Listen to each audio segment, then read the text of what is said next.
in my final position, working directly with the tools of mass surveillance. I can see anybody's emails. I can see what you're texting back and forth. The guys that are working to the left and the right of me are turning their monitor to show me nudes of the wife of one of their targets. And they say, bonus.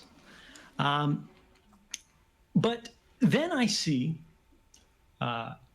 this picture. It was actually a video of a child in the lap of his father, and it's like a toddler. They're smacking on the keyboard, and they don't realize what's going on. But it kind of glanced at the camera, and I felt like he was looking at me. I mean, this really shook me, because when we talk about surveillance, we're talking so much about abstraction. We're talking about things that don't feel real. Right. And when I was looking at yours, you mentioned buying a camera at some point. There were so many times, you get an electric razor, it doesn't really bother you. It doesn't strike you as anything criminal. Right, but the camera has something inside of it that contains people's memories and their lives. Right. You realized that it wasn't a thing that had been stolen. It was a memory.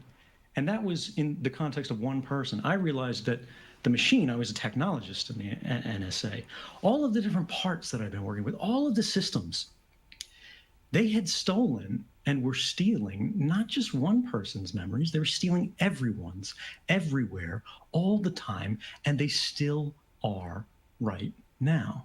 And so I got up out of the chair, and I didn't try to burn down the NSA. I've published 0 documents. I gave them to journalists, and there's a long, complicated thing in the book about how and why and where the lines are.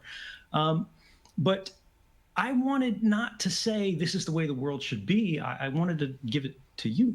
I wanted to say this is what's happening. And it really, guys, the question for you is, how do you want to live? We are today being used against the future. We're being used against our children. Everything we do now lasts forever, not because we want to remember it, but because we're no longer allowed to forget.